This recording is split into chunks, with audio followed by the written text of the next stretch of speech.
ब्रह्माणं विददाति पूर्वं यो वै वेदाहुं च बृहणोति तस्मै दम्भदेवमात्मबुद्धिप्रकाशं मुमुक्षुर्वै शरणमहं प्रपद्ये।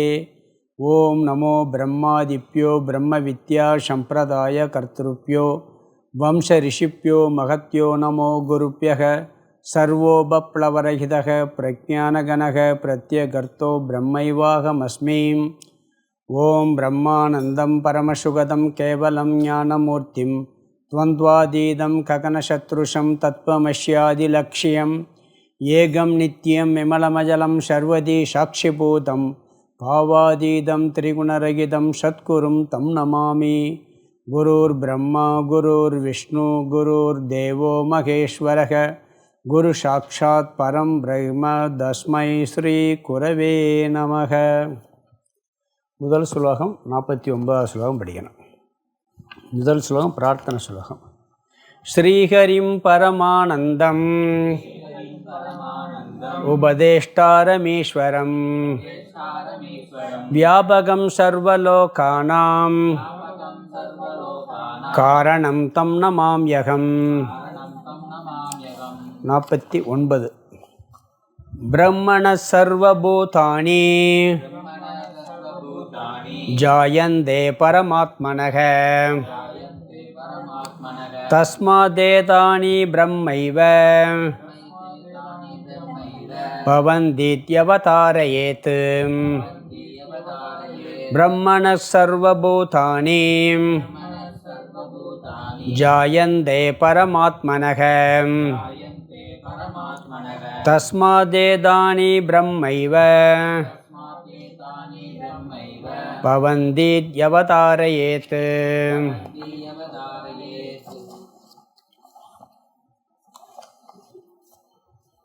அபரோக்ஷ அனுபூதி ஆதிசங்கர பகவத்பாதரால் எழுதப்பட்ட ஒரு வேதாந்த நூல்.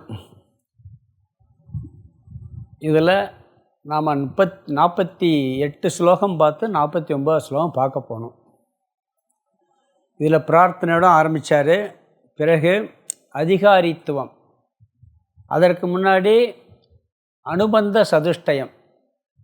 அனுபந்த சதுஷ்டயம்னா நம்மளுடைய லட்சியம் என்ன, அதுக்கு சாதனை என்ன எல்லாம் பார்த்தோம். பிறகு அதிகாரித்துவத்தில் 4 பார்த்தோம்.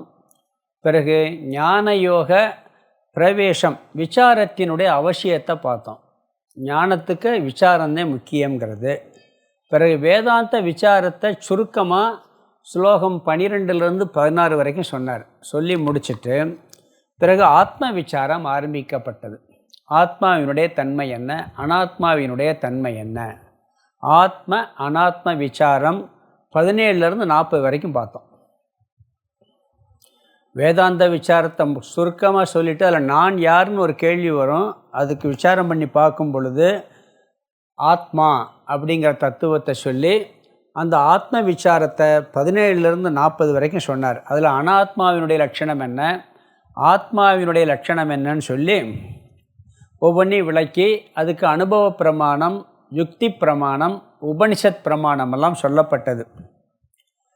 வேதத்தில் எப்படி எங்கெல்லாம் சொல்லியிருக்கு ஆத்ம லட்சணத்தை அப்படிலாம் கோட் பண்ணி அதை முடிச்சுட்டு இப்போ நாம் இருக்கிற விசாரம் 41லேருந்து 89 வரைக்கும் ஜகத் மித்தியா அனாத்மா, ஜகத் மித்தியா அனாத்மா மித்தியாங்கிற கருத்து. முக்கியமாக ஜகத் மித்தியா அல்லது அனாத்மா மித்தியா. இந்த ஜகத் மித்தியான்னு சொல்லும் பொழுது பிரம்மன் சத்தியங்கிற கருத்தும் வந்துடும். பிரம்மன் ஆத்மா சத்தியங்கிற கருத்து வந்துடும். ஆத்மா சத்தியங்கிற கருத்து பார்த்துருக்கோம் ஆத்ம லட்சணத்தில். இங்கே ஜெகத் மித்தியான்னு சொல்லும் பொழுது அங்கே அனாத்மா மித்தியான்னு பார்த்துருக்கோம். அனாத்மான இந்த உடம்பு வச்சுக்கிட்டு. இப்போ இந்த அகில பிரபஞ்சம் அனைத்துமே உண்மையில் இல்லை, காட்சிக்கு இருக்கு, பொய்யாக தோன்றுகிறது, உண்மையில் இல்லை அப்படிங்கிற கருத்து பார்த்தோம். அதை பார்த்துக்கிட்டு இருக்கோம். அதில் என்னென்ன பார்த்துருக்கோம் சார், இந்த உடல் ஆத்மா அல்லன்னு சொல்லும் பொழுது அந்த துவைதம் நீக்கப்படுகிறது. இருக்கிறது ஒன்று தான், ஆத்மா மட்டுமே சத்தியங்கிறது வருது. பிறகு நம்ம சைதன்யம், ஆத்மாவுடைய சொரூபம் சைதன்யம், அது ஏகம்னு பார்த்தோம். அது ஒன்றுதான் இருக்குன்னு சொன்னாலே மிச்சம் இருக்கிறதெல்லாம் பொய்ங்கிற கருத்து வந்துடும். சைதன்யம் ஏகம்னா ஜகத்து எல்லாம் பொய் அப்படிங்கிற கருத்து வந்துடும். ஜெகன் மித்தியா. கரும்பு இது பாம்பு கயிறு உதாரணமெல்லாம் பார்த்து அதை நீக்கணும். பாம்பு கயிற்றில் தெரிவது உண்மையா பொய்யான்னு கேட்டால் தெரிகிறது வரைக்கும் உண்மையாக இருக்குது. நாம் கயிறுன்னு தெரிகிறது வரைக்கும் அது பயம் கொடுக்குது, உள்ளே போக விடாமல் இருக்குது. ஒரு அறைக்குள்ளே கயிறை பார்த்து பாம்புன்னு நினச்சிட்டோம்னா உள்ளே போவோமா? போக மாட்டோம். உண்மை தெரிகிறது வரைக்கும் அது எல்லாத்தையும் கொடுத்துக்கிட்டு இருக்கு. ஆனால் தெரிஞ்ச பிறகு அது பொய். ஆனால் காட்சிக்கு பயத்தெல்லாம் கொடுத்துச்சு. அது மாதிரி இந்த ஜெகத் என்ன பண்ணுது? உண்மையிலே இல்லை. அதில் காலமும் மித்தியான்னு பார்த்தோம். ஸ்பேஸ் காலமெல்லாம் இல்லை. ஸ்பேஸ்னு சொன்னால் இடம்னு அர்த்தம். பாம்பு கொஞ்சம் கொஞ்சமாக வளர்ந்து வந்துச்சா? அதில் தோன்றின பாம்பு அறியாமையில் வந்த பாம்பு. அது மாதிரி இந்த ஜெகத்திடி தோன்றியிருக்கு அறியாமையில், உண்மையிலேயே இல்லை. டைம்ங்கிறதும் கிடையாது. அங்கே மித்தியான்னு சொல்லியாச்சுனால டைம்ங்கிறதுமே தேசங்கிறதுமே இல்லாமல் போயிடும். நம்ம சாதாரணமாக பார்த்தா கூட கனவுல பார்த்தீங்கன்னா, கனவுல நம்மளுக்கு பிரபஞ்சம் பூரா உள்ளே தெரியுது. ஆகாசம் இருக்குது, மலை இருக்குது, காடு இருக்குது. எவ்வளோ இடத்துக்குள்ளே தெரியுது? நம்ம மனசுக்குள்ளே. நாம் இவ்வளோ ஊன்ற இடத்துல ஒரு ரூமில் படுத்துருக்கோம். நம்ம மனசுக்குள்ளே இந்த விழித்து பார்த்தா ஒன்று கூட இல்லை. அது வேறு, இது வேறையாக இருக்குது. அதில் பார்த்த உலகம் வேறையாக இருக்குது. அதே மாதிரி கனவு வாங்குகிற டைம் பார்த்தீங்கன்னா ஒரு 5 நிமிஷம், 1 செகண்டு 10 செகண்டு தான் சொல்கிறாங்க. பெரிய கனவாக இருக்குமா, 10 செகண்ட் நடந்து முடிஞ்சிருக்குமா. ஏன்னா பொய்யாக இருக்கிறதுனால. பொய்யில் இந்த தேசம் டைம்ங்கிறதெல்லாம் ஒரு கற்பனையேன்னு சொல்லுவாங்க. பிறகு உபாதான காரணம் பிரம்மன் பார்த்தோம். உபாதான காரணம் பிரம்மன். உபாதான காரணம்னா என்ன? சிருஷ்டி, லயம், ஸ்திதி மூணுக்கும் ஒன்று காரணமாக இருந்தால் உபாதான காரணம். மண் பானைக்கு உபாதான காரணம். பானை உற்பத்தியானது மண்ணினால். பானை இருப்பது மண்ணிலே தான் இருக்குது. அழிஞ்சாலும் மண்ணாகத்தான் இருக்கும். இப்படி சிருஷ்டி, ஸ்திதி, லயத்துக்கு எது காரணமாக இருக்கோ அது உபாதான காரணம். இந்த பிரபஞ்சம் அனைத்தும், இந்த ஜகத் அனைத்துக்கும் உபாதான காரணம் பிரம்மம்னு சொல்லுது. சாஸ்திரமே சொல்லியிருக்கு. அப்படின்னா பானையை பார்க்கும் பொழுது பானையாக தெரிஞ்சாலும் பானையில் இருக்கிறது என்ன? மண்ணு தான். மண்ணு தானே மண்ணு தானே இருக்க முடியும். ஏன்னா மண்ணிலிருந்து பானை தோன்றியது உண்மை என்றால் பானையில் இருப்பது மண்ணு தான். பிரம்மன்னே விட்டுருவோம். கடவுள்கிட்டருந்து இதெல்லாம் வந்திருக்குன்னு சொன்னால் அப்போ இதெல்லாம் என்ன? கடவுள் தானே. ஆனால் நம்ம நினைக்கிறோமா? நம்மளை கடவுள் நினைக்கிறது இல்லை. நாம் கடவுள்கிட்டருந்து வந்தோம்னு சொல்லுவோம். உலகமெல்லாம் கடவுள்கிட்டருந்து வந்ததுன்னு சொல்லுவோம். உலகமெல்லாம் கடவுள்கிட்டருந்து வந்தாச்சுன்னு சொன்னால் அப்போ என்ன இருக்கிறது? கடவுளாக தானே இருக்கும். மண்ணிலிருந்து பானை வந்தாச்சுன்னா பானையில் என்ன இருக்கு? மண். நகை எதுலேருந்து வருது? தங்கம் இல்லைன்னு சொல்லிட்டு தூக்கி போட்டுருவீங்களா? இது நகை, இது தங்கமே கிடையாது. நகையாக வந்துருச்சு, அதுக்கு பிறகு தங்கம் எங்கே இருக்குன்னு சொல்ல முடியுமா? அது மாதிரி இப்போ கடவுள்கிட்டருந்து வந்துருச்சுன்னு சொன்னாலே எல்லாம் கடவுள் தான். இங்கே என்ன சொல்கிறோம்? பிரம்மனிடமிருந்து அனைத்தும் வந்தது என்றால் என்னது? இருப்பதெல்லாம் பிரம்மனே அப்படிங்கிற கருத்து. இதை சுருதியே சொல்லுது. பிறகு இருப்பது பானையில் மண் மட்டும்தான் இருக்குது, வேறு ஒன்றும் கிடையாது. அது மாதிரி இந்த பிரபஞ்சம் அனைத்தும் பிரம்மனிடமிருந்து வந்ததுன்னு சொன்னால் அங்கே இருக்கிறது பிரம்மன் மட்டும். அத்வைதமே உண்மை, பேதம் இல்லை அப்படின்னு சொன்னோம். இதுவே உயர்ந்த மேலான கருத்து அப்படிங்கிற கருத்தையும் பார்த்தோம். பிறகு 47வது ஸ்லோகத்தில் இதெல்லாம் வேதமே என்ன பண்ணிடுதுன்னா ஸ்ட்ராங்காக சொல்லி நீக்கிறது. இந்த துவைதம் இல்லவே இல்லை, சும்மா சொல்லலை. இந்த உலகமே நேத்தின்னு சொல்லி கம்ப்ளீட்டாக எல்லாத்தையும் நீக்குது. வேதமே சொல்லுது. நீ பார்க்குறைய உலகம்னு சொல்லுது முதல்ல. அப்போ இந்த உலகம் இருக்குங்கிறது அதே ஒத்துக்கிறது மாதிரி சொல்லுது. சொல்லிட்டு என்ன பண்ணுது? இது உண்மையில், அதில் ஒரு வார்த்தை சேர்த்துக்கணும், உண்மையில் இல்லை. பொதுவாக இல்லைன்னு சொல்கிறது இல்லை, உண்மையில் இல்லை. அப்போ பொய்யா இருக்குன்னு அர்த்தம். உண்மையில் இல்லைன்னு என்ன அர்த்தம்? பொய்யாது இருக்குன்னு அர்த்தம். இது வேதமே நம்மளுக்கு சொல்லுகின்றது. பிறகு 48ல் போன கிளாஸில் பார்க்கும் பொழுது இதில் என்ன கருத்து பார்த்தோம் சொன்னால், கடோபனிஷத்தில் ஒரு மந்திரம் இருக்குது. அதாவது இந்த இருமையை ஒருவன் பார்த்து கொண்டிருந்தால், இந்த உலகம் வேறு கடவுள் வேறு, நான் வேறு என்று துவைதத்தை பார்த்தால் அவனுக்கு பிறவி கடல் நீங்காது. மீண்டும் மீண்டும் அவன் பிறந்து கொண்டே இருப்பான். அதற்கு ஒரு என்ன சொன்னார்னா, மரணத்திலிருந்து மரணத்திற்கு செல்கிறான்னு சொன்னார். அது எப்படி? அதாவது மரணத்துக்கு பிறகு பிறப்புக்கு போவேன்னு சொன்னால் கரெக்டு. மரணம் இறந்த பிறகு என்ன ஆகணும்? திருப்பி பிறக்கத்தானே செய்யணும். ஆனால் இவர் என்ன சொல்கிறாரு? இறந்த பிறகு திருப்பி இறப்பாங்கிறார். என்ன லாஜிக் கரெக்டாக இருக்க? தப்பாக திருப்பி சொல்கிற மாதிரி இருக்குல்ல. மீண்டும் இறப்பான்னு என்ன அர்த்தம்? மீண்டும் பிறப்பான்னு அர்த்தம். பிறந்தால் தான் இறக்க முடியும், பிறக்காமல் இறக்க முடியாதா? மரணத்திலிருந்து மரணமின்மைக்கு செல்கிறான்னா மோட்சம். மரணத்திலிருந்து பிறவாமைக்கு செல்கிறான்கிறத விட மரணமின்மைக்கு செல்கின்றான். அவன் ஒரு அழியாத நிலையை அடைந்து விடுகின்றான். மீண்டும் அழியும் நிலைக்கு போகிறான்னு சொன்னாலே பிறந்து பிறந்து பிறந்து இறக்க பிறக்க இறக்க பிறக்க இப்படியே தான் போய்கிட்டு இருக்கான் அப்படிங்கிறத சொன்னார். இதெல்லாம் வேதத்திலே சொல்லிக்கிட்டு இருக்கு. பிறகு எல்லா தோஷத்துக்கும் நம்முடைய துயரங்களுக்கெல்லாம் காரணம் இந்த வேற்றுமையே. அது என்ன பண்ணுச்சு? இதெல்லாம் நம்மளுக்கு இந்த வேற்றுமையை காமிச்சு என்ன பண்ணிருச்சான்? நம்மளை வஞ்சிக்கப்பட்டு விட்டதுன்னு சொன்னார். போனதில் ஒரு உதாரணம் சொன்னேன். 5 திருடன் சொன்னா இல்லையா? ஒரு ஆட்டுக்குட்டியை நாயின்னு சொல்லி ஏமாற்றி இப்படின்னு போயிடுவாங்க. உண்மையிலே ஆட்டுக்குட்டி தான் வாங்கியிருப்பான். ஒரு 5 திருடன் என்ன பண்ணுவான்? என்ன நாயை தூக்கிட்டு போகிறேன், நாயை கொண்டு போகிறேன், நாயை கொண்டு போகிறேன்னு சொல்லி அவர் என்ன பண்ணுவார்? ஆட்டை விலைக்கு வாங்கிட்டு போகிறவர் ஆட்டுக்குட்டி தான் வாங்கிட்டு போகிறார். என்ன நாயை பிடிச்சிட்டு போகிறார் அப்படி முதல்ல ஒருத்தன் நம்ப மாட்டார். பிறகு ஒருத்தன்னு சொல்லுவான், நம்ம ஆட்டுக்குட்டியை தானே பிடிச்சிட்டு போகிறோம் நாயின்னு சொல்லி. அப்புறம் இப்படி 5 பேர் சொன்னவொன்னே என்ன பண்ணிடுவார்? ஐயோ ஏதோ பேயோ போதமோ மாற்றி நம்ம மாற்றி ஆடுக்காரி காமிக்கிறவங்க விட்டு போட்டு ஓடி போயிடுவாங்க. அவங்க தூக்கிட்டு போயிடுவாங்க திருடைங்க. 5 திருடை நம்மகிட்ட இருக்கான். எது?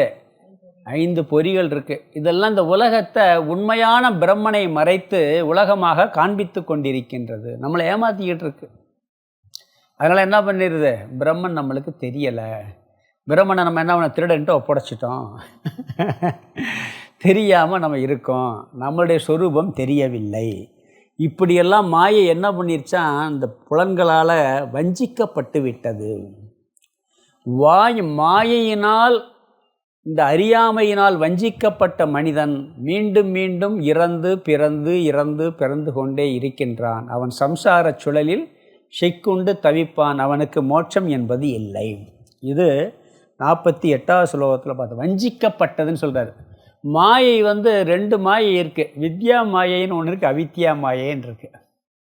இப்போ நாம் படிச்சுக்கிட்டு இருக்கோம் வேதாந்தம்லாம். இது மாயை தானே. உலகமே மாயைன்னா நாமளும் மாயை, படிக்கிறது மாயை, சாமி கும்பிட்றது மாயை தான். அது வித்யா மாயை. அந்த மாயை என்ன பண்ணுமா? நம்மளை வஞ்சிக்காது, நல்லா கொண்டு போய் நல்ல வழியில் விட்டுரும். இன்னொரு மாயை என்ன பண்ணுது? புலன்களில் சிக்கி வஞ்சிக்கப்பட்டு விடுகிறது. மறைச்சிருச்சு. அறியாமையை, கண்ணு காது எல்லாத்தையும் மறைச்சி நம்மளை மோசம் பண்ணிருச்சுங்கிறார். அது பெரிய வஞ்சகக்காரன். எனக்கு துரோகம் பண்ணிட்டான்னு சொல்லுவோம் பார்த்தீங்கன்னா, அது மாதிரி எது துரோகம் பண்ணியிருக்கான்? உண்மையான வஞ்சகக்காரன் யாருன்னா அவித்யா மாயை. மாயையிலேயே நம்மளை அறியாமையில் மூழ்கடிக்கின்ற ஒரு மாயை இருக்குது. பராசக்தியையும் மாயாசக்தின்னு தான் சொல்கிறான். அதை கும்பிட்டா என்ன பண்ணுறான்? நம்மளுக்கு மோட்சம் கிடைக்கிறதுக்கு வழியை காமிச்சு விட்டுறது. இந்த மாயை, உலக மாயை என்ன பண்ணுது? நம்மளை வஞ்சிக்கப்படுது. வஞ்சிக்கப்பட்ட மாயை அப்படின்னார். இப்போ நாம் பார்க்க வேண்டியது 49வது ஸ்லோகம் படிச்சிருக்கோம், சொல்லணும். அதாவது இங்கே என்ன சொல்கிறாருன்னா, இந்த உலகம் பிரபஞ்சம் ஜெகத் மித்யா என்பதற்கு மீண்டும் வேதத்திலிருந்து ஒரு கொட்டேஷன் எடுக்கிறார். கொட்டேஷன் எடுத்து பார்க்குறார். என்ன சொல்கிறாருன்னா, அதை எடுத்துட்டு இந்த உலகம் பொய்ங்கிறத நம்ம தெரிஞ்சுக்கிட்ட பிறகு நாம் என்ன பண்ணணும்னு ஒரு கருத்தையும் சொல்கிறார். இந்த உலகம் பொய், ஆத்மா சத்தியங்கிறத மனதில் உறுதியாக்கி கொள்ள வேண்டும் அப்படிங்கிற கருத்து இதில் வருது 49ல். அங்கே வேத வாக்கியம் என்னன்னா, சுருதி வாக்கியம் எதுன்னு சொன்னால், தைத்திரிய உபனிஷத்தில் 3வது பகுதியில் 1வது மந்திரம், யதோவா இமானி பூதானி ஜாயந்தே ஏன ஜாதானி ஜீவந்தி யத் பிரயந்திய விஷம் விஷந்தி தத் விஜிஸ்ஞாஸ்வ தத் பிரக்மேதி. எங்கிருந்து இந்த பிரபஞ்சம் தோன்றியதோ, தோன்றிய பிரபஞ்சம் எதனால் நிலை பெற்றுள்ளதோ, லயமடையும் போது எதில் அனைத்தும் ஒடுங்குகின்றதோ அதையே விசாரிப்பாய், அதுவே பிரம்மம்.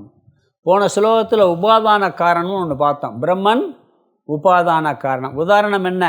நகையும் பானையும் பார்த்தோம். பானையில் தோன்றுவது மண்ணில், இருப்பது மண்ணில், அழிவது மண்ணில்.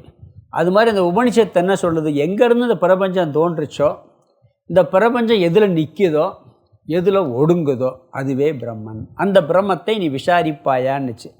இங்கே என்ன சொல்லுது இந்த ஸ்லோகத்தில் பாருங்கள், முதல் வரியில் பிரம்மனக சர்வபூதானி ஜாயந்தே பரமாத்மனக. பரமாத்மாவான பிரம்மத்திடமிருந்தே அனைத்து பூதங்களும் தோன்றியுள்ளன. வேதத்தில் என்ன சொல்லியிருக்கு? எங்கிருந்து இந்த பிரபஞ்சம் தோன்றியதோ அப்படிங்கிறது. பிறகு எங்கே நிலை பெற்றுள்ளதோன்னு சொல்லுது. இங்கே என்ன அதே வார்த்தை பாருங்க, பரமாத்மாவான பிரம்மத்திடமிருந்தே அனைத்து பூதங்களும் தோன்றியுள்ளன. சிருஷ்டி ஸ்திதி லய காரணம் பிரம்மன். அப்படி இருந்தால் தான் அதுக்கு உபாதான காரணம்னு சொல்ல முடியும். பிறகு அந்த உபாதான காரணம்னு சொல்லியாச்சுனாலே அது சத்தியமாக இருக்கும். பானை நிறைய தங்கத்தில் எத்தனை நகை செஞ்சாலும் அதில் உண்மையிலே சத்தியமாக இருக்கிறது என்ன? தங்கம் மட்டும்தான். ஏன்னா அந்த தங்கம் தான் உபாதான காரணம். செஞ்சது வந்தது அதில், இருக்கிறது அதில், அழிய போகிறது அதில். பின்னாடி இந்த தங்க உதாரணத்தை ஸ்லோகத்திலே சொல்ல போகிறார், அங்கேயும் பார்க்கலாம். தஸ்மாத் ஏதானி பிரம்மைவ பவந்தி. ஆகவே பிரம்மனிடமிருந்து இவையெல்லாம் வந்த காரணத்தினால் இவைகள் அனைத்தும் பிரம்மனாக மட்டுமே இருக்க முடியும். அப்படி தானே இருக்க முடியும், வேறு ஏதாவது மாறிடுமா? இப்போ நம்ம தங்கத்துலேருந்து நகை செஞ்சாச்சு. நகை இரும்பாவாக இருக்கும்? இரும்பாக இருக்குமா? இருக்காதில்ல, தங்கமாக தானே இருக்க முடியும். அது மாதிரி பிரம்மன் இது வேதம் சொல்லியிருக்குன்னு சொல்கிறார். முதல்ல சொல்லிட்டாரு, இது வேற கருத்து, வேத கருத்து. அப்போ ரெண்டாக தெரியுதே, எங்கே பிரம்மன் தெரியுது? பிரம்மன்னா ஒரே பிரம்மன் தானே. நான் வேறு, நீ வேறு, உலகம் வேறு சொல்கிறோமா இல்லைங்களா? இவ்வளவு தெரியுதே, தோடு, மூக்குத்தி, கழுத்தில் செயின், வளையெல்லாம் தெரியுதே. அப்படின்னா அந்த வேற்றுமைகள் எல்லாம் மித்தியா, உண்மையில் இல்லை. பிரம்மனிடமிருந்து தோன்றிய அனைத்தும் பிரம்மனாகவே தான் இருக்கும். அதே மாதிரி அழிஞ்சிருச்சுனாலும் பிரம்மனாத்தே ஆகும். இந்த உலகமே பிரபஞ்சமே இல்லாமல் போனால் பிரம்மன் மட்டும் இருக்கும். கடவுள் எங்கும் இருக்கிறார், அவர் இல்லாத இடமே இல்லைன்னு ஏன் சொல்கிறேன் தெரியுமா? அந்த வார்த்தை எல்லாரும் சொல்கிறோமா இல்லையா? கடவுள் எங்கே இருக்காருன்னு கேட்டால் என்ன சொல்லுவான்? அவர் எல்லா இடத்துலையும் இருப்பார், தூணிலும் இருப்பார், துரும்பிலும் இருப்பார். அவர் இல்லாத இடமே இல்லை. நீ இல்லாத இடமே இல்லை, அல்லா அல்லான்னு ஒரு பாட்டு கூட இருக்கு. அப்போ அப்படி சொல்லணும்னா கடவுள் எங்கும் இருக்கிறார், அவர் இல்லாத இடமே என்ற ஒரு வார்த்தையை பயன்படுத்த வேண்டும் என்றால் அவரிடமிருந்து எல்லாம் வந்திருக்கணும், எல்லாம் அவராத்தே இருக்கணும். எல்லாம் அவராத்தே நினைக்கணும்னு சொன்னேன்ல. தூணிலும் இருப்பார், துரும்பிலும் இருந்தால் தூணில் இருப்பாரான்னு கேட்பான் இரண்யகசிப்பு. பிரகலாதன் இருப்பார்னு உடச்சவொன்னே அவர் உள்ளே வருவார். புரியுதா? தூணாகவே அவர் இருக்கார், தூணில் மட்டும் இல்லை, தூணாக இருப்பதே அவர்தான். பிரகலாதனாக இருக்கிறதும் அவர் தான், இரண்யகசிபாக இருக்கிறதும் அவர். அவற்றிருந்து எல்லாம் வந்துருச்சுன்னு சொல்லியாச்சுனாலே என்னது? பேப்பர்லேருந்து புஸ்தகம் வந்துருச்சுன்னா இதுவும் பேப்பர் தான், இதுவும் பேப்பர் தான், இதுவும் பேப்பர் தான். அப்படி தானே இருக்க முடியும். அப்போ எல்லாம் கடவுளிடமிருந்து வந்தது என்ற ஒரு வார்த்தையை பயன்படுத்தி விட்டால் இருப்பதெல்லாம் இறைவனை தவிர வேறு எதுவும் இல்லைங்கிறது உண்மை என்னது? அழிஞ்சாலும் இறைவன்கிட்ட போயிடும், இருக்கிறதும் இறைவனே. அதனால் என்ன சொல்கிறார்? இந்த கருத்தை தெரிஞ்சிட்டு இது அவதார ஏத், இந்த கருத்தை நீ உறுதியாக்கி கொள்ள வேண்டும், மனதில் உறுதியாக்கி கொள்ள வேண்டும். சில விஷயம் நம்மளுக்கு புரிஞ்சுக்கிற முடியும். பிரபஞ்சம் அனைத்திலும் உள்ள தத்துவத்தை மனசில் ஓரளவுக்கு தான் புரிய முடியும், நேராக பார்த்து தெரிஞ்சுக்கிற முடியாது.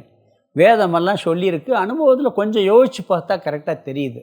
அதனால் நான் ஆத்மா, பிரம்மன் மட்டுமே சத்தியம், அதற்கு அந்நியமாக காட்சியில் தெரிவதெல்லாம் தோற்றத்திற்கு இருக்கிறது, உண்மையில் இல்லை என்ற கருத்தை நீ மனதில் உறுதிப்படுத்தி கொள்ள வேண்டும். ஸ்ட்ராங்காக நீ என்ன பண்ணணும்? உறுதிப்படுத்தி கொள்ள வேண்டும். சாதாரண உலக வாழ்க்கையில் உழல்றவங்களுக்கு இந்த உலகம் எவ்வளோ உண்மை? உண்மை தானே? உண்மையே இல்லாட்டி ஒரு அரை அடி நிலத்துக்கு சண்டை போட்டு மல்லு கட்டி கோர்ட்டுக்கெல்லாம் போவாங்களா? சும்மா சின்ன பிரச்சனையாக இருக்கும், அதுக்கு பார்த்தா அவ்வளோ அடிதடி சண்டை. இவனே உண்மை இல்லை, ஒரு பேருக்கு சொத்துக்கு என்ன சண்டை, அவ்வளவு சண்டைகள் வருது, அவ்வளோ பிரச்சனைகள் வருது. ஏன்னா அவனுக்கு பொறுத்த வரையில் இந்த உலகம் உண்மை, அவன் உடம்பு உண்மை, எல்லாரும் உண்மை, அதில் உறுதியாக இருக்கான். யார்? அஞ்ஞானி. உறுதியாக இருக்கிறனால இவ்வளோ பிரச்சனை வருது, எல்லாத்துக்கும் எல்லாமே உண்மைன்னு நினைக்கிறான். அதனால என்ன, இவன் இறந்து நம்ம போயிடுவோமோ அப்படிங்கிற பயத்தில் அழுகிறான். மற்றவங்க நம்மளை விட்டு போயிடுவாங்க நினச்சல அழுகிறான். சொத்து நம்மளை விட்டு போயிடுமோன்னு அழுகிறான். எந்த பொருள் வாங்கினாலும் நம்மளை விட்டு போயிடுமோன்னு அழுகிறான். ஏன்னா எல்லாம் உண்மைன்னு நினச்சதுனால. அவனுக்கு இந்த பொய்யான உலகம் உண்மை என்ற கருத்தில் எப்படி உறுதியான எண்ணம் இருக்கோ அதை போல இந்த உலகம் பொய் என்ற கருத்தில் நீ உறுதியாக இருங்கிற. புரியுதா? அவனுக்கு அதில் உறுதி, நம்ம இதில் உறுதியாக இருக்கணும். ஆனால் முடியாது. எத்தனை ஜென்மாந்திரங்கள் அப்படி அனுபவித்து பழகிட்டான். அதனால் வரும்பொழுதெல்லாம் போயிடும், நிலையாக இருக்காது. எத்தனையோ வந்துருச்சு, போயிடுச்சு, எதுவும் போயிட்டு ஆகும், உண்மை கிடையாதுங்கிறத நினச்சி அறிவில் சிந்திச்சு இதை உறுதியாக்கிக்கொள். பிரம்மன் மட்டுமே சத்தியம், நான் மட்டுமே சத்தியம், ஆத்மா மட்டுமே சத்தியம். எனக்கு அந்நியமாக இருக்கக்கூடிய இந்த உடல், உள்ளம், உலகம் அனைத்துமே மித்தியா, இருக்கிறது மாதிரி தெரியுது, கட்டாயம் போய்விடுங்கிறதுல உறுதியாக இருக்கணும். சரியான விஷயத்தில் உறுதியாக இருந்தால் அதுக்கு பேர் தான் உறுதி. தப்பான விஷயத்தில் உறுதியாக இருந்தோம்னு வச்சுங்க, அதுக்கு பேர் பிடிவாதம்னு பேர். தப்பான விஷயத்தில் உறுதியாக இருந்தால், பிடிக்கக்கூடாத விஷயத்தை பிடிச்சிக்கிட்டு அதை வாதம் பண்ணிக்கிட்டு இருக்கிறது பிடிவாதம். அவன் பிடிவாதக்காரன்ப்பா, சொன்ன விஷயத்தை விடவே மாட்டான், என்ன சொன்னும் புரிஞ்சுக்கிற மாட்டான், ஒரே பிடிவாதக்காரன் சொல்லுவோமா இல்லையா? உனக்கு ரொம்ப சின்ன குழந்தைய கூட வைவான், அவனுக்கு ரொம்ப பிடிவாதம் இருக்குது, மாற்றிக்கிறவே மாட்டான். அப்படிமா தப்பான கருத்தை மாற்றிக்கிற மாட்டான்னா பிடிவாதம்னு அர்த்தம். நம்ம சரியான கருத்தில் இருந்தால் அதுக்கு பேர் உறுதி. நீ அப்படி உறுதியாக இருக்க வேண்டும். பிரம்மனிடமிருந்து இந்த உலகம் தோன்றியது, முதல் வாக்கியம். சரி, அப்போ பிரம்மனிடமிருந்து தோன்றியது என்றால் பிரம்மனாகத்தான் எல்லாமே இருக்க வேண்டும், அப்படித்தானே? பிறகு அடுத்த வார்த்தை, சரி பிரம்மனே எல்லாம் இருந்தால் இந்த உலகம் எப்படி, ஏன் இப்படி தெரியுது, பிரம்மத்தில் என்ன சேர்ந்ததுனால இப்படி தெரியுது அப்படின்னு ஒரு சந்தேகம். எல்லாம் பிரம்மந்தேன், ஆனால் பலவா தெரியுதே, இதுக்கு என்ன காரணம் அப்படின்னு சொல்லும் பொழுது அதுக்கு என்ன சொல்கிறாரு? அடுத்ததில் சுருதியில் சொல்லப்பட்ட ஒரு கருத்தை சொல்லி இதனால தான் இப்படி தெரியுதுன்னு சொல்ல போகிறார் அடுத்த ஸ்லோகத்தில். அதுக்கு முன்னாடி இந்த ஸ்லோகத்துக்கு அர்த்தத்தை பார்த்துட்டு அடுத்த ஸ்லோகம் பார்க்கலாம். பிரம்மனக சர்வபூதானி ஜாயந்தே பரமாத்மனக. கடைசி வார்த்தை பரமாத்மனக. பரமாத்மாவான பிரம்மனக, பிரம்மத்திடமிருந்து சர்வபூதானி எல்லா பூதங்களும் ஜாயந்தே தோன்றி உள்ளன. கடைசி வார்த்தை பரமாத்மனக, பரமாத்மாவான, இருக்கிறதுலே உயர்ந்த தத்துவம் பரமாத்மாவாகிய பிரம்ம தத்துவம். அதனால் என்ன பண்ணார்? அது கடைமொழி, பிரம்மத்து கடைமொழி. பரமாத்மாவான பிரம்மனக, பிரம்மத்திடமிருந்து சர்வபூதானி அனைத்து பூதங்களும், அனைத்து உயிர்களும், அனைத்து உடல்களும், அனைத்து உலகங்களும் ஜாயந்தே தோன்றின, தோன்றி உள்ளன. அடுத்த வார்த்தை ரெண்டாவது வரியில், தஸ்மாத் ஆகையால், ஏதானி இவைகள் அனைத்தும், இப்போ சொன்னார்ல சர்வபூதானின்னு சொன்னார்ல, இவைகள் அனைத்தும் பிரம்மைவ பிரம்மனாகவே பவந்தி இருக்கின்றன. பவந்தி இதி அவதாரயேத்துன்னு பிரிக்கணத, பவந்தி அவதாரயேத்துன்னு இருக்கு. பவந்தி இதி அவதாரயேத். பவந்தின்னா இருக்கின்றன, எல்லாம் பிரம்மத்திலிருந்து வந்துருச்சுன்னு சொன்னதுனால இவையெல்லாம் பிரம்மனாகத்தான் இருக்கின்றன என்று, இதி என்று அவதாரயேத் நீ மனதில் உறுதிப்படுத்தி கொள்ள வேண்டும். இந்த விஷயத்தை என்ன பண்ண, ஸ்ட்ராங்காக மனசில் பதிய வச்சுக்க. எத்தனை பேர் இது நாயின்னு சொன்னாலும் நம்பாத, ஆட்டுக்குட்டியை பார்த்து நாயின்னு சொன்னாலும் நம்பாத. உதாரணம் சொன்னோம்ல, அது மாதிரி இது உலகம்தான், இது உண்மைதேன்னு சொன்னால் நீ நம்பாமல் இல்லை பிரம்மந்தான் அப்படின்னு மனசில் உறுதியாக வச்சுக்கிறணும். அதுக்காக சாப்பாடு உடம்பு சாப்பாடும் பிரம்மந்தேன் நான் சாப்பிட மாட்டேன்னு உட்காரக்கூடாது. விவகாரத்தில் தனித்தனியாக வேறுபாடெல்லாம் இருக்கும்.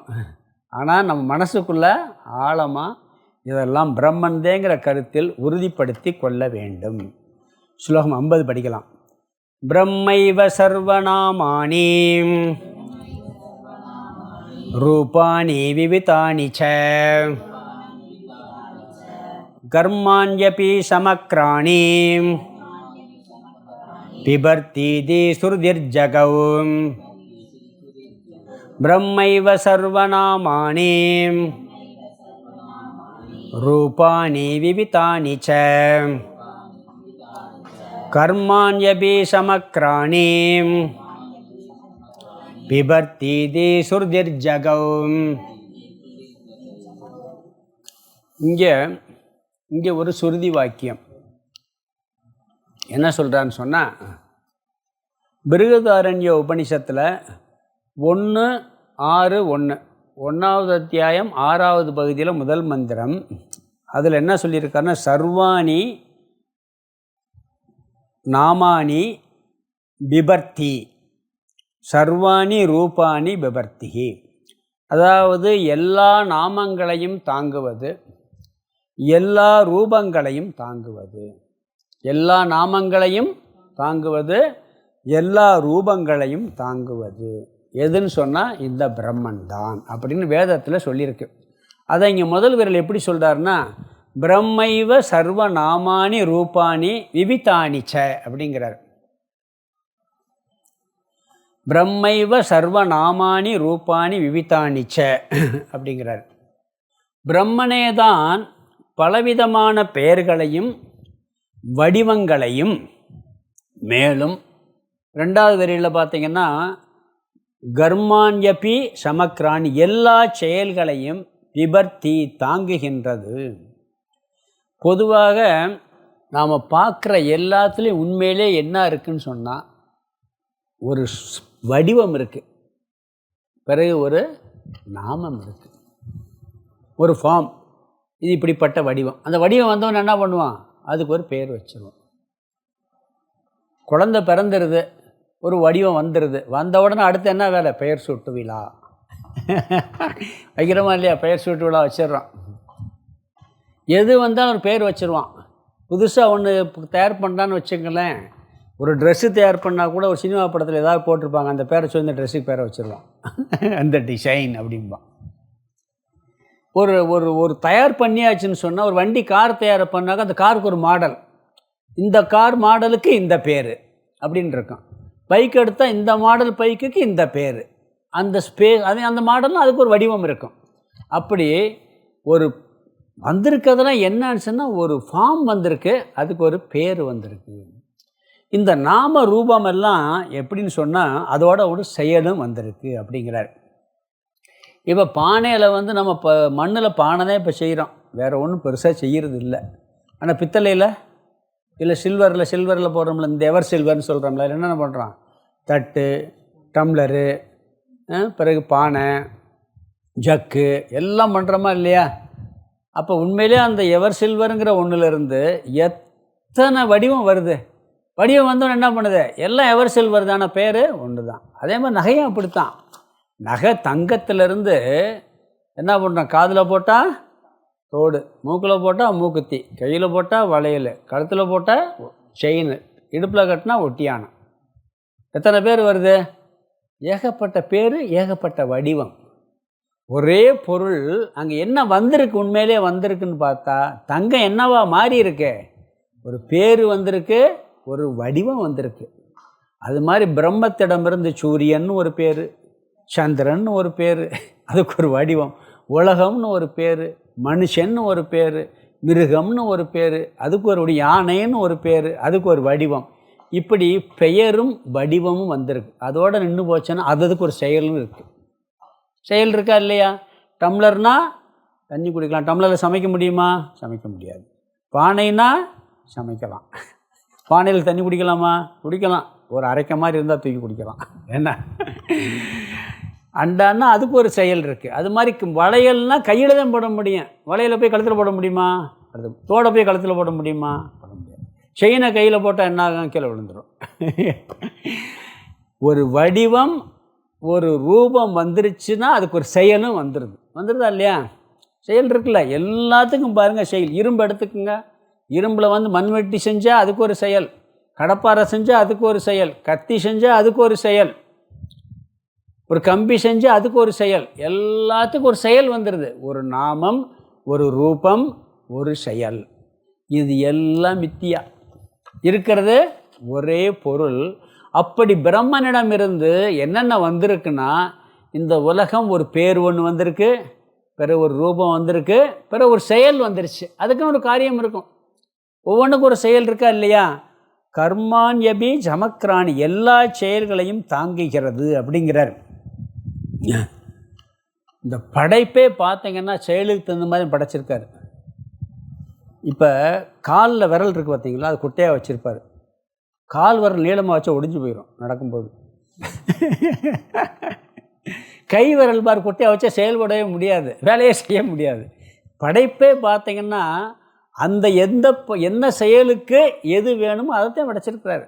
சாப்பிட்றதுக்கு வாய், கேட்குறதுக்கு காது, ஒவ்வொரு செயலுக்கும் ஒரு உறுப்பை படைச்சிருக்காரு கடவுளே. அப்போ அந்த படைப்பு பார்த்திங்கன்னா ஒரு செயலை நிமித்தமாக வச்சு அதுக்கு ஒரு பெயரும் கொடுத்து, அதுக்கு ஒரு பெயர் நாம தான் வச்சுருக்கோம், பிறகு ஒரு ரூபம் வடிவத்தையும் கொடுத்துருக்கிறாரு. அதனால் என்ன சொல்கிறாருன்னு சொன்னாங்க, இந்த நாம ரூப கர்மம் மூன்றும் பிரம்மனிடமிருந்து ஒரு தோற்றமாக தெரிகிறது. சரி, இந்த நாம ரூப கர்மம் இருக்குது, ஒரு பேர் வந்துருச்சு, ஒரு ரூபம் வந்துருச்சு, ஒரு செயல் வந்துருக்கு ஒரு பொருளுக்கு. இது பிரம்மனா இல்லையான்னு ஒரு பெரிய விசாரமே நடக்குது. அது பிரம்மனா இல்லையான்னு.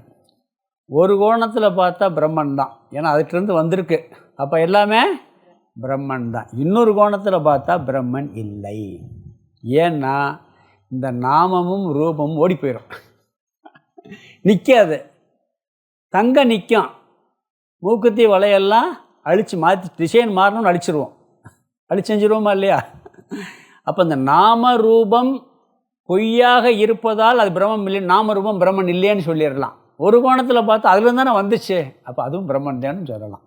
இப்போ நாய் வடிவம் இருக்குது, யானை வடிவம் இருக்குது, யானையும் பிரம்மன், நாயும் பிரம்மன், ஏன்னா அதுலேருந்து வந்ததுனால. சொல்கிறோம்ல, எல்லாவற்றையும் கடவுளாக பார், என்னை பரமாத்மா நாராயணனாக பாருங்கிறார் கடவுள், ஏன்னா அவற்றிலிருந்து வந்ததுனால. பிறகு அதே நேரத்தில் நாய் வடிவம் யானை வடிவம் உண்மையாக இருக்குமா? போயிடும். புரியுதா? ரெண்டு விஷயம் இருக்குது. அதுலேருந்து வந்ததுன்னா பிரம்மன் சொல்லலாம், ஆனால் நாமரூபத்தை மட்டும் வச்சு பார்த்தா அது நிற்காது. நாமரூபம் இல்லாட்டாலும் பிரம்மன் இருக்கும், பிரம்மன் இல்லாமல் நாமரூபம் இருக்காது. தங்கம் இல்லாட்டி நகையே இருக்காது, நகை இல்லாட்டாலும் தங்கம் இருக்கும். செயின் இல்லாட்டாலும் தங்கம் இருக்கும், ஏன்னா கட்டியாக உருக்கி வச்சிடலாம். தோடு இல்லாட்டாலும் தங்கம் இருக்கும். ஆனால் தங்கமே இல்லாமல் நகை செய்ய முடியுமா? செய்ய முடிஞ்சால் நம்ம செலவு மிச்சம். இன்றைக்கெல்லாம் விலை அவ்வளோ கூடி போச்சு. தங்கம் இல்லாமல் நகை வருதுன்னு வச்சுக்கோங்க, ஈஸியாக போச்சு, நகை கிடைக்க போவேணாம், வந்துடுமா இல்லையா? அப்போ என்ன சொல்கிறாருன்னு சொன்னால், பிரம்மன் உண்மையான சத்தியமாக இருக்குது, மேலான சத்தியமாக இருக்குது. அதிலிருந்து தோன்றிய நாமம் ரூபம் செயலெல்லாம் தோற்றத்துக்கு இருக்குது, கீழான சத்தியம் விவகாரத்துக்கு வச்சுக்கிட்டு இருக்கோம். நம்ம இல்லைன்னு சொல்கிறது இல்லை, ஒரு தோற்றமாக தெரிகின்றது கீழான சத்தியம். ரெண்டும் ஒரே மாதிரி ஈக்குவல் சத்தியமாக இருந்தால் பிறகு என்ன பண்ண, அதை மாற்றவே முடியாது, நகையை அழிக்கவே முடியாது. வாங்கினா வாங்கினது தான், அப்படியே இருக்கணும். ஏன்னா அது கீழான சத்தியமாக இருக்கும், அது மாறிக்கொண்டே இருக்கிறது. இதெல்லாம் எது சொல்லியிருக்குன்னா, இது சுருதிர் ஜகங்கிறார், சுருதியின் முழக்கம். அதாவது எது ஸ்ட்ராங்காக சொல்லணுமோ அதை தண்டாரை போட்டு சொல்லும்பாங்க கடவுள். அவர் ராஜா ஆணையிடுவார், ஏதோ ஒரு ஆணை ஸ்ட்ராங்காக போட்டார் என்ன பண்ணுவார், டப்ப நடித்து எல்லாத்துக்கும் ஊர் பூரா சாட்டிரும்பார். ஏன்னா முக்கியமான விஷயமா இருந்தால். அதனால் வேதம் இது முக்கியமாக இருக்கிறதுனால என்ன சொல்கிறாரு, சுருதர் ஜகம்னா சுருதியின் முழக்கமாக, வேதத்தினுடைய முழக்கமாக இருக்குது. வேதம் இதைத்தான் ரொம்ப உறுதியாக ஸ்ட்ராங்காக சொல்லியிருக்கு. இந்த கருத்தை எதை மாற்ற முடியாதோ, எது உண்மையாக இருக்கிறதோ அதைத்தான் முழக்கமிட்டு சொல்ல முடியும். நான் சத்தியம் பண்ணி சொல்கிறேமா இல்லைங்களா, நான் சொல்கிறது சத்தியம். உடனே என்ன சொல்லுவான், வாக்குனா வேத வாக்கா அப்படிம்பான். வேத வாக்குனா என்ன அர்த்தம், மாற்ற முடியாததுன்னு அர்த்தம். அந்த வேதம் என்ன பண்ணுது, முழக்கமிட்டு சொல்லுகின்றது. அது ஒன்று தான் உண்மையாக இருக்குது, மற்றதெல்லாம் பொய்யாக இருக்குது. இந்த ஒன்று மட்டும் இருந்ததுன்னா அதுக்கு பேர் கூட சொல்ல முடியாது. பேர் நாம ரூபம்னு சொன்னார் பார்த்தீங்களா, வெளியே தோற்றத்துக்கு வந்திருக்கிறதுனால இவ்வளோ சொல்கிறான். ஒரு வீட்டில் ஒரு பையன் இருக்கான், ஒரே பையன். நீ மூத்தவனா இளையவனான்னு கேட்டால் அந்த வார்த்தைக்கு அர்த்தம் இருக்கா? ஒரே பையன் இருக்கான், நீ மூத்தவனா இளையவனா? இல்லை, ஒருத்தந்தே இருக்கான். அப்படி ரெண்டு இருந்தால் தான் அங்கே பேருக்கே மூத்தவனா இளையவனாங்கிற வார்த்தைக்கு இடம் இருக்கும். ஒன்று மட்டும் இருந்தால் மேலே இருப்பது ஒன்று தான், பிரம்மன் தான். இந்த நம்ம மதத்தில் ஒன்று சொல்லுவாங்க, இந்து மதம்லாம் இப்போ வந்த பேர், இந்து மதம்ங்கிறது அப்படி ஒரு மதமே கிடையாது அப்படின்னு சில பேர் வாதம் உண்டு. உண்மை ஏன் தெரியுமா, வேறு மதமே இல்லை, அதுக்கான இதுக்கு ஒரு பேரே தேவையில்லை. அப்போ வேறு எந்த மதமும் இல்லை, இருந்தது வேதத்தை பின்பற்றிய ஒரே மதம் இருந்திருக்கு. வேத கருத்துக்களை பின்பற்றிய மதம் சனாதன தர்மம், சனாதன மதம். அப்போ இதுக்கு ஒரு பேர் வைக்க வேண்டிய அவசியமே இல்லாமல் இருந்துச்சு. ஒரு கருத்து மட்டும் இருக்கும்போது இது ஏன் கருத்து, அப்படி ஒரே கருத்து இருக்குது, அப்போ இது ஏன் கருத்து வேறு ஓன் கருத்து வேறுன்னு சொல்லணுமா? சொல்ல வேண்டிய அவசியம் இல்லை. அதுக்கு பிறகு இந்த கருத்துக்கு வேறு மாதிரி கருத்து வரும்போது தான் இது ஓன் கருத்து, இந்த மதம். அப்போ எங்கள் மதம், இந்த இந்தியாவில் இருக்குது, பாரத தேசத்தில் இது இந்து மதம் அப்படிங்கிற ஒரு பேரே வருது. அப்போ இந்த பேர் நாமங்கிறதுல ஏகமாக இருந்தால் தேவையில்லை. அது பலவாக தோன்றும் பொழுது, பலவாக வரும் பொழுது ஒரு நாமம், ஒரு ரூபம், ஒரு செயலும் வருது. ஒரு நாம ரூபம் வந்துட்டு ஒரு செயலும் வந்துடுது அப்படின்னு சொல்கிறார் இது. அதனால் இந்த கருத்தில் இங்கே முக்கியமான கருத்து என்னன்னு சொன்னால், பிரம்மத்திடமிருந்து தோன்றியது எது, நாமம், ரூபம், செயல். இது மூணும் பிரம்மத்தின் தோன்றியிருக்கு. உண்மையிலே நாமத்துக்கும் ரூபத்துக்கும் செயலுக்கும் சத்தியத்துவம் கிடையாது, மேலோட்டமாக ஒரு சத்தியம் இருக்குது, உண்மையான சத்தியம் இல்லை. நாமம் மாறிக்கிட்டே இருக்குது, ரூபம் மாறிக்கிட்டே இருக்குது, செயலும் மாறுது. ஒரு பைக்கு எடுக்கிறோம், ஒரு நாம் இந்த பைக்கு இன்ன பேர்னு வாங்குகிறோம், செயல் ஓட்டிக்கிட்டே இருக்கோம். பிறகு என்ன பண்ணுதான், கொஞ்ச நாள் கழித்து பைக் ரிப்பேராக போகிறது, பைக் அழிஞ்சு போகுது. அப்போ பைக் ஓட்ட முடியுமா, செயலும் போயிடுது, வேறு செயலுக்கு போயிடும், காயலாங்கடைக்கு போயிடும். அது என்ன, அப்போ செயலும் மாறுது, நாமமும் மாறுது, ரூபமும் மாறுது. இதுக்கு உண்மையான சத்தியத்துவம் இல்லை. உண்மையான சத்தியத்துவம் பிரம்மன் மட்டுமே. அதிலிருந்து பொய்யா வந்திருக்கு, அதெல்லாம் மாற்ற முடியாது. ஸ்லோகத்துக்கு அர்த்தத்தை பார்த்துடலாம். பிரம்மைவ சர்வ நாமானி ரூபானி விவிதானி ச. பிரம்மைவ, பிரம்ம ஏவ, பிரம்மனேதான் சர்வநாமானி சர்வநாமானின்னா எல்லா பெயர்களையும், அந்த விவிதானின்னு ஒரு கடைசியில் இருக்குது, விவிதானி சன். விவிதானின்னா பலவிதமான, ரூபானி ரூபங்களையும், அதாவது பிரம்மமேதான், பிரம்மைவ பிரம்ம ஏவ பிரம்மமேதான், விவிதானிங்கிறத வச்சுக்கலாம், பலவிதமான, சர்வ நாமானி ரூபானி அனைத்து விதமான பெயர்களையும் ரூபங்களையும், ச மேலும் ரெண்டாவது வரி, அதாவது கர்மாணி அபி சமக்ராணி, கர்மாணி அபி சமக்ராணி. அதனால் சமக்ராணின்னா எல்லா செயல்களையும், கர்மானின்னா செயல்களையும், சமக்ராணின்னா எல்லா செயல்களையும், பிபர்த்தி, பிபர்த்தின்னா தாங்குகின்றது. அதாவது எல்லா பெயர்களையும், எல்லா ரூபங்களையும், எல்லா செயல்களையும் எது தாங்குது, பிரம்மன்தான் ஆதாரமாக இருக்கின்றது என்று, இதி என்று, சுருதிர் ஜகவ் சுருதியானது முழங்குகின்றது. பிரம்மன்தான் எல்லா பெயர்களையும், பலவிதமான ரூபங்களையும், மேலும் எல்லா செயல்களையும் தாங்குகின்றது என்று சுருதியானது முழங்குகின்றது. நீ அடுத்து 51வது ஸ்லோகம்.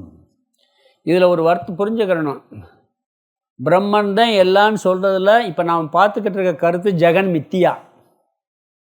அப்போ என்ன கருத்தை முக்கியமாக, பிரம்மன் சத்தியமாக இருக்குது, அதில் தோன்றுனதெல்லாம் பொய்யுங்கிறத சொல்லிக்கிட்டு வர்றார்.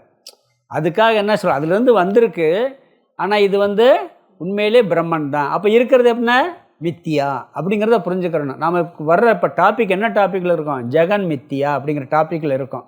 பிரம்மன் சத்தியம் சொன்னாலே என்ன அர்த்தம்? ஜெகன் மித்தியாங்கிற கருத்துக்கு வரணும்.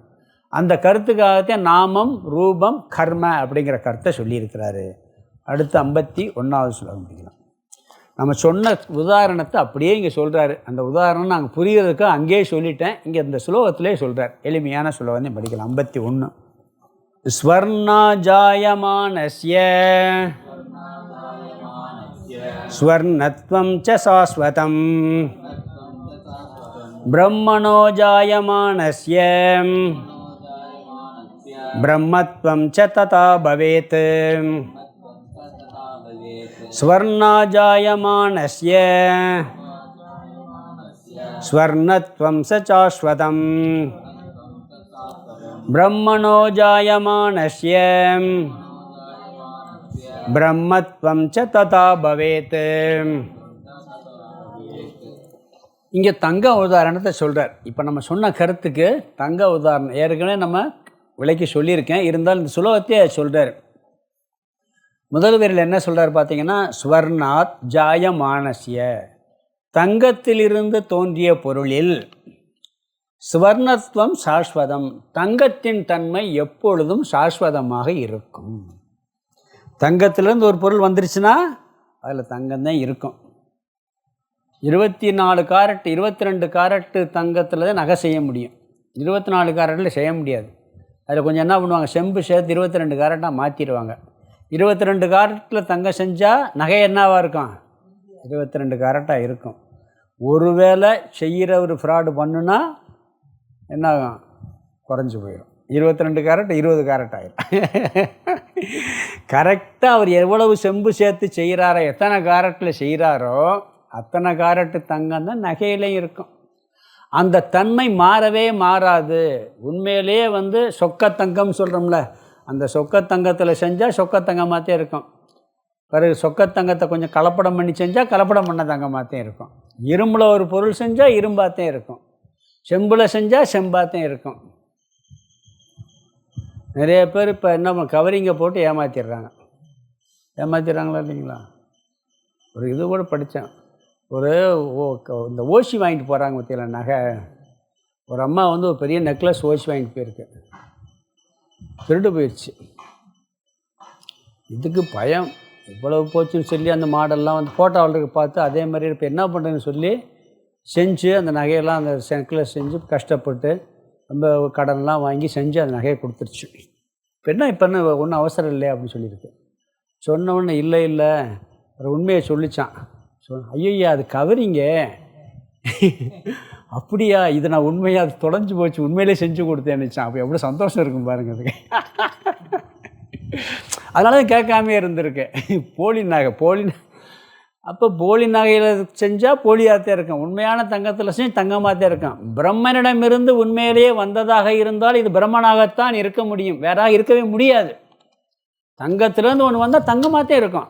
பிரம்மனிடமிருந்து வந்தால் பிரம்மனாகத்தே இருக்கும். அதில் பிரம்மனுடைய தன்மை கட்டாயம் இருக்கும். அதனால தான் நம்ம சொல்கிறோம், நம்மளுடைய சொரூபம் என்ன? பிரம்மனுடைய சொரூபம் சச்சிதானந்த சொரூபம். இப்போ நம்ம யார்? சச்சிதானந்த சொரூபம். சத்து சித்தெல்லாம் தெரியுது சாமி, இந்த ஆனந்தம் மட்டும் சொல்லாதீங்க. நான் படுற கஷ்டம் உங்களுக்கெல்லாம் புரியாது. சொல்கிறோமா இல்லையா? இதுலேயும் சச்சிதானந்தம் இருக்கு. சத்து மட்டும் வெளிப்படுது, சித்து ஆனந்தம் வெளிப்படலை. இங்கேயும் இருக்குது. நம்மகிட்ட சத்து வெளிப்படுது, சித்து வெளிப்படுது, ஆனந்தம் வெளிப்படலை. உண்மையிலேயே நம்மளுடைய சொரூபம் என்ன? பிரம்மனுடைய சொரூபந்தான். தெரியலை, அதான் உண்மையிலே இல்லைன்னு சொல்ல முடியாது. அதனால் என்ன சொல்கிறாருன்னு சொன்னால், இந்த நாமரூபந்தான் தங்கத்தினுடைய தன்மை தங்கத்திலிருந்து வந்ததில் எப்படி மாறாமல் அதனுடைய தன்மை இருக்குமோ அதே மாதிரி சரி ஏதாவது இந்த செயல்படுது, அது என்ன பண்ணுது? அது ஒரு காரியம் அது ஒரு செயல்பாடெல்லாம் இருக்குது. இப்போ பாலை தயிராக மாற்றும் போது என்ன ஆகுதுன்னு சொன்னால், அந்த உறவு ஊற்றுற உடனே என்ன பண்ணுது? பாலில் கொஞ்சம் தயிர் சேர்ந்த உடனே எல்லாமே பாலே தயிராக மாதிரி பாலை மாற்றிடுது. அது மாதிரி பிரம்மனை ஏதாவது மாற்றி விட்டுருமா? அந்த நாம ரூபம் செயல்லாம் சேர்ந்தான்னா ஒன்றும் பண்ணாது. நீ காதில் தோடை போட்டுட்டு தோடை செஞ்ச உடனே தங்கம் மாறி போயிடுமா? கையில் போட்டால் மாறுமா? எப்போ எங்கே போட்டாலும் என்ன செயல் அது பண்ணாலும் மாறாது. அது அதுவாகத்தே இருக்கும், தங்கமாகத்தே இருக்கும். அந்த செயல்னாலேயோ அந்த நாமத்தினாலேயோ அந்த ரூபத்தினாலேயோ பிரம்மனுடைய தன்மை எந்த பாதிப்பையும் ஏற்படாது. அதனால் என்ன சொல்கிறான்னு சொன்னால், அதனுடைய செயல்பாடுகள் ஒவ்வொன்றும் ஒன்றில் செய்கிறான். அது அதுக்கு மட்டும்தான் பயன்படும். காதில் போடுறது காதில் தான் போட முடியும். காதில் போடுறத போய் கழுத்தில் போடவே முடியாது. அதுக்காக தங்கம் பாதிக்குமான்னா தங்கம் பாதிக்காது. இல்லை இதுக்கு போட முடியல, பிரம்மனாக இருந்தாலும் அது தங்கம் தானே அப்படின்னா முடியாது. அது அந்த இந்த நாம ரூப செயல்னு அதுக்கு மட்டும் பயன்படும். ஆனால் அதனுடைய உண்மையான சொரூபம் என்ன? தங்கம்தான். அது மாதிரி இந்த பிரபஞ்சத்தில் ஒவ்வொன்றுக்கும் ஒரு செயல்பாடு இருக்கா இல்லையா? இப்போ பூமியில் நம்ம வாழ்கிறோம், சந்திரனில் வாழவே முடியாது மனுஷன். அதுக்காக சந்திரன் பயன்பாடு இல்லையா? பயன்படுதா இல்லையா? நம்மளுக்கு வெளிச்சம் கொடுக்குது, நைட்டில் வெளிச்சம் கொடுக்குது. அது மட்டும் இல்லை, ஜோசியக்காரங்க கிரகத்தை வச்சு தான் விளையாடுறாங்க பூராமே. சனியெல்லாம் எங்கேயோ இருக்குது, எதாவது பயன்படுதானே இருக்கே. சனி பிடிச்சி ஆட்டுதில்ல. உனக்கு சனி வந்துருச்சுன்னு சொல்கிறோமா இல்லைங்களா? எல்லாம் ஒரு பயன்பாட்டுக்கு வச்சுருக்க. இந்த பயன்பாடுகள் எல்லாம் பிரம்மனை பாதிக்குமான்னா செயல்களோ இந்த நாமமோ ரூபமோ எதையும் பாதிக்காது. ஒவ்வொன்றுக்கும் ஒரு செயல் வச்சுருக்கார். தேவர்களுக்கு ஒரு செயல், மனிதர்களுக்கு ஒரு செயல், மிருகங்களுக்கு ஒரு செயல், சரி எல்லா செயலும் இருக்குது. எல்லா செயலுமே அதை பாதிக்காது. அந்த காலத்தில் அந்த சவு மிட்டாய் வைப்பாங்க, பார்த்துருக்கீங்களா? இப்போலாம் கிடையாது, உங்களுக்கெல்லாம் தெரியாது, தெரியுமா? அப்படியே வருவான், வந்தவொடனே சண்டை போடு, எனக்கு குருவி கொடு, எனக்கு சிங்கம் கொடு, எனக்கு புலி கொடு. ஒரே சவு மிட்டாயில் என்ன பண்ணுவான்? கொஞ்சம் நேரம் விளையாடான், பிறகு என்ன பண்ணேன்? டப்பு உள்ளே போட்டுறான். குழந்தைகள் என்ன கேட்கும்? அதுக்கு விருப்பம் பிறகு கேட்கும், நான் சிங்கம் வச்சுருக்கேன், நான் ஆடுவோம், ஆடம் சிங்கம் தின்னு போடும், சண்டையெல்லாம் போடும் குழந்தைங்க கொஞ்சம் நேரம் வரைக்கும். என் சிங்கம் ஆட்டை தின்னு போடுலாம் சொல்லலாம். ஒவ்வொன்றும் ஒரு சண்டை போட்டு கேட்பான். சரி, நம்மளுக்கு சவு மிட்டாய் பெரிய ஆளுக்கு ஆசையாக இருக்குது சாப்பிடணுன்ட்டு, எப்பா எனக்கு சிங்கம் மிட்டாய் எனக்கு கேட்பான், கொஞ்சம் போல் சவு மிட்டாய் உருட்டி கொடுப்பான். பெரிய ஆள் எப்படி கேட்பாங்க? ரூபத்தை கேட்போமா? அது மாதிரி நம்ம ஞானம் வந்துருச்சுன்னா நம்மளுக்கு பிரம்மன் தான் எல்லாம். நம்மளுக்கு சிங்கமும் தேவையில்லை, ஆட்டுக்குட்டியும் தேவை. சின்ன குழந்தைக்கு எப்படி? எனக்கு ஆடு கூடு, மயில் கூடு எல்லாமே செஞ்சு கொடுத்துருவான் அழகாக. அந்த ஒரே சவு மிட்டாயில் அத்தனை ரூபத்தையும் செஞ்சிருவான். சிங்கத்தை செஞ்ச உடனே அந்த சவு மிட்டாய் அப்படியே முறைக்குமா? பாதிக்குமா சவு மிட்டாய்க்கு? குருவியை செஞ்சவொன்னே கத்துமா? ஒன்று அது சவு மிட்டாயாகத்தே இருக்கும். பாருங்கள், குழந்தை அறியாமையில் இருக்க குழந்தைகள் விதவிதமாக கேட்குது. அதே மிட்டாயை சாப்பிடணும்னு ஒரு பெரிய ஆள் கேட்டால் எப்படி கேட்பார்? கொஞ்சம் போல் உருட்டி கொடுப்பான்ட்டுருவார். உருவம் கேட்பார் அவர். அவர்கிட்ட கேட்டால் அவன் பொம்மையாக செஞ்சு கொடுப்பான். பெரிய ஆள் கேட்டால் இப்போ செய்ய மாட்டான்ல. அப்போ நாம ரூபம்லாம் யாருக்கு? அஞ்ஞானிகளுக்கு. ஞானிகளுக்கு இல்லை. அதாவது டிபார்ட்மெண்ட்டில் போனீங்கன்னா போலீஸ் டிபார்ட்மெண்ட், காவல்துறைன்னு எடுத்துக்கிடலாம். காவல்துறைன்னு ஒரே வார்த்தையிலே சொல்லலாம். உள்ளே போயிட்டேன்னு வச்சுக்கோங்க, போலீஸ்க்கு ஒரு ட்ரெஸ்ஸு, அதில் ஒரு கோடு, ஏட்டுக்கு ஒரு ட்ரெஸ்ஸு, அதுக்கு ஒரு கோடு இருக்கும். பிறகு இன்ஸ்பெக்டர், சப் இன்ஸ்பெக்டரு, பிறகு டிஎஸ்பி, ஏடிஎஸ்பி, பிறகு ஏஎஸ்பி, எஸ்பி, பிறகு ஐஜி, டிஐஜி, ஐஜி, ஒவ்வொன்றுக்கும் ஒரு கோடு. ஒரே காவல்துறை தான், ஆனால் எத்தனை பேர். செயல்களும் பார்த்தா எல்லாம் கவர்மெண்ட்டு கட்டுப்பட்டு அந்த டிபார்ட்மெண்ட்டுக்கு ஒரு செயல் இருக்குது. ஆனால் ஒவ்வொருத்தருக்கும் ஒரு செயல் இருக்குது. போலீஸ்காருக்கு ஒரு பவரு, ஏட்டுக்கு ஒரு பவரு, அதுக்கடுத்தவருக்கு ஒரு பவர், இப்படி கொடுத்து வச்சுருக்காரு. எல்லாம் நாமம் ரூபம் எல்லாத்துலேயும் வித்தியாசம். மேலே போக போக எல்லாம் ஒன்று. பிறகு கவர்மெண்ட் ஸ்டாஃப்னு மொத்தமாக வந்துடும். கலெக்டர் ஆஃபீஸ் போனால் அது ஒரு டிபார்ட்மெண்ட்டு, வாத்தியார் டிபார்ட்மெண்ட் இது ஒன்று, கல்வித்துறை. அப்புறம் மொத்தமாக பார்த்தா எல்லாம் கவர்மெண்ட் ஸ்டாஃப் அப்படின்னு வருதா இல்லையா? ஏகமாக ஒன்றுன்னு சொல்லிடுவோம். நீங்கள் இங்கேருந்து ஒரு ஊருக்கு போனீங்கன்னு வச்சுக்கோங்க, இங்கேருந்து போகிறீங்க, மதுரைக்கு போகிறீங்க, எந்த ஊருன்னு கேட்டால் என்ன சொல்லுவீங்க? தேனின்னு சொல்லுவீங்க. என்ன சொல்லுவீங்க? தேனி. தேனிலே நீங்கள் உங்களை கேட்டால் என்ன சொல்லுவீங்க? நான் தட்சிணாமூர்த்தி கோயிலேருந்து வரேன், தாம்லேருந்து வர்றேன், இங்கேருந்து வர்றேன். தேனிக்குள்ளே போய் கேட்டால். வெளியூர் போயாச்சுன்னா எங்கேருந்து வரேன்? தேனின்னு வைப்பீங்க. நீங்கள் பக்கத்து கிராமமாக இருக்கும். மெட்ராஸில் போய் நீங்கள் எங்கேருந்து வரீங்கன்னு கேட்டால், நான் அரமணப்பூர்லேருந்து வரேன்னா சொல்லுவீங்க? தேனியிலேருந்து வரேன்னு சொல்லுவீங்க. எங்கள் மெட்ராஸ்லேருந்து கேட்டால் அப்படி தானே சொல்லுவான். மதுரை பக்கத்தில் வருது கேட்டால் மதுரையிலேருந்து வர சொல்லுவோம், அந்த ஊரை சொல்லுவோம். மதுரை மாவட்டத்துலேருந்து வர்றதா மதுரைன்னே சொல்லிடுவார். நீங்கள் டெல்லிக்கு போகிறீங்க, எங்கேருந்து வரீங்கன்னு என்ன சொல்லுங்க? தமிழ்நாட்டிலேருந்து வர்றேன். பாருங்கள், அரமணப்புதூராக இருந்தது என்னாச்சு? தேனியாக மாறிச்சு. தேனியாக இருந்தது தமிழ்நாடாக மாறிச்சு. தமிழ்நாடாக மாறிடுச்சு. வேறு நாட்டுக்கு போயிடுறீங்க. எங்கேருந்து வந்தீங்கன்னா இந்தியாவில் இருந்து. எப்படி போகுது பாருங்கள். போக போக எல்லாம் கலந்து சமஷ்டியாக ஆகிவிடுது. இதெல்லாம் தனித்தனியாக பிரிவு. இப்போ நடந்தது, நாங்கள் இதுக்கு போயிருந்தோம் காசிக்கு. எப்போன்னா கிட்டத்தட்ட 86 நினைக்கிறேன், 85 86. சின்ன வயசு. அந்த கங்கை கரையில் ஒரு அம்மா விற்றுக்கிட்டு இருந்துச்சு. இப்போ ருத்ராட்சம் வாங்கலான்ட்டு போனோம். நாங்கள் பேசுகிறப்ப தமிழில் கூப்பிடுச்சு, இங்கே வாங்க இங்கே வாங்கன்ட்டு.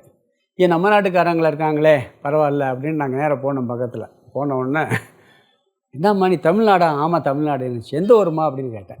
மதுரை இருந்துச்சு. என்னடா நம்ம ஏரியா பக்கத்தில் வந்துடுது. அப்போல்லாம் தேனி மாவட்டம்லாம் பிரியலை. மதுரைன்னா எங்கம்மா அப்படின்னு கேட்டேன். முதல் தமிழ்நாடு இருந்துச்சு. அப்புறம் மதுரைன்னா எங்கம்னா, மதுரையில் எங்கேண்ணே? உசிலம்பட்டின்னுச்சு. நம்ம ஊர் பக்கத்தில் வருது. உசிலம்பட்டினா எங்கம்மாண்ணே? எழுமலைன்னுச்சு. எழுமலை எங்கள் ஊர். எழுமலைன்னு எந்த தெருவுண்ணே? பக்கத்து ஊர் தச்சவட்டி அப்படிங்குது. எப்படி பாருங்கள், எவ்வளோ முதல்ல போகும்போது விரிவாக. இதே வெளிநாட்டில் போனால் இந்தியான்னு சொல்லிடுவோம். அது மாதிரி தனித்தனியாக வரும்போது இப்படி மொத்தமாக சேர்த்து பார்க்கும் பொழுது எல்லாம் ஒரே பிரம்மன் தான். நம்ம வேற ஒரு லோகத்துக்கு போகிற எங்கேருந்து வரேன்னா பூலோகத்துலேருந்து வரேன்னு சொல்லணும். வேறு கேலக்ஸி போனால் பால்வழி மண்டலத்துலேருந்து வரேன்னு சொல்லணும். அப்படி தானே சொல்ல வேண்டியிருக்கேன். மொத்தத்துக்கு போயாச்சுன்னா எல்லாம் பிரம்மன்ட்டிருந்தே வந்திருக்கேன். எங்கேருந்து வந்தால் பிரம்மனிடமிருந்து வந்திருக்கின்றேன்னு சொல்லணும். அதனால் என்ன சொல்கிறாருன்னா, எல்லாமே ஒன்று தான். பிரம்மனிடமிருந்து தோன்றியவையாக இருப்பதால் எல்லாமே பிரம்மத்தின் தன்மையாக மட்டுமே இருக்க முடியும். தங்கத்திலிருந்து நகை வந்தால் தங்கத்தின் தன்மை தான் நகையில் இருக்க முடியும். பித்தளையிலிருந்து ஒன்று செஞ்சால் பித்தளையாகத்தே இருக்கணும். தங்கத்திலிருந்து செஞ்சாச்சுன்னா தங்கமாகத்தே இருக்கணும்.